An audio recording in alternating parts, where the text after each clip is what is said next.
বছর আমাদের হিন্দু সমাজ তো অত্যাচারিত।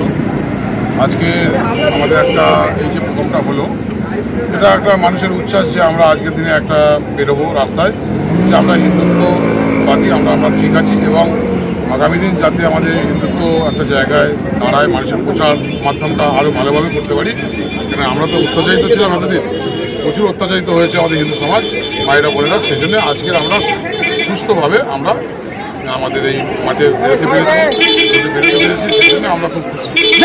এতদিন অন্তরে মানে কী বলবো, বুকের ভেতর যন্ত্রণা চলছিল, আজকে সেটা শেষ সমাজের উঠেছে। আজকে আমরা হিন্দুত্বর পাঠটা করতে পারছি, মানে হিন্দুত্বটা আমরা ধরে রাখার ব্যাপার, যেটা আমাদের সমস্ত মানুষ দিয়েছে সেটা করতে পারছি। এই জন্য মানুষ খুব খুশি হয়েছে। সরকারটা চেঞ্জ হয়েছে, আমরা এইভাবে আমি সবার, কিন্তু যেহেতু আমি হিন্দুত্ব বলে জন্মেছি, আমাকে আমার ধর্মটা তো ঠিক রাখতেই হবে। আমাকে আমার ধর্ম আমার কাছে, বাড়িতে আমার ধর্ম, বাইরে যেগুলো আমরা প্রচারে বেরিয়েছি, ধর্ম প্রচার যে একটা হিন্দুত্ব আছে, সেটা মানুষকে বোঝাবার জন্যই বেরিয়েছি। ধর্ম সেটার কাছে, আমাদের ধর্ম আমাদের কাছে। রাস্তাঘাটে যখন আমার ভাইরা সব বেরোবে, বিবাহ কোনো গণ্ডগোল না হয়, যদি কেউ কোনো অত্যাচারিত করে, মানে অত্যাচার করে আমার বাইরের বোনের উপরে, সঙ্গে সঙ্গে যেন প্রশাসন সঙ্গে সঙ্গে হস্তক্ষেপ করে এবং তাদের জেলে পড়ে, যেন কোনো অত্যাচার না হয়।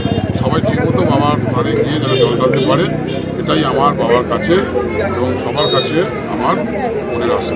এটা আমাদের একটা সনাতনীদের এক হওয়া লড়াই ছিল, কারণ আমরা বিগত কয়েক সপ্তাহ আগে দেখেছি যে আমাদের কিছু দেশ বিরোধী শক্তি, হিন্দুত্ববাদী বিরোধী শক্তি ককরোচ পার্টির মুখোশ ধরে রাস্তায় নেমে কলকাতা, দিল্লিতে তাণ্ডব করেছে। তো আমাদের তাদের বার্তা দেওয়া ছিল, যারা আমাদের ধর্মের উপরে, যারা আমাদের দেশের উপরে আঘাত আনতে হবে, তাদের জন্য আমরা তৈরি আছি। আমাদের প্রত্যেকটা সনাতন হিন্দু ভাই তৈরি আছে, এবং আজকে র্যালিতে সবাই এসে সেই জবাবটা দিয়ে দিয়েছে যে আমরা আমাদের মাননীয় বিধায়ক অগ্নিশ্রদ্ধা সবসময় আমাদের পাশে থাকেন, মানুষের পাশে থাকেন। উনি এবারও আমাদের সাথে থেকে নিজে বাইক র্যালি করে প্রমাণ করে দিলেন উনি আমাদের সাতগেছিয়া মানুষের সাথে আছে, হিন্দুদের সাথে আছে।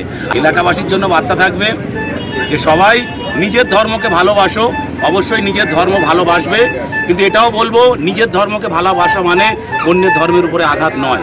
আমাদের দেখানো এটা আজকের র্যালির উদ্দেশ্য, যে আমরা সমস্ত সনাতন ধর্মের মানুষ এক আছি, আমাদের উপরে কোনো কালো ছায়া আমরা আসতে দেব না।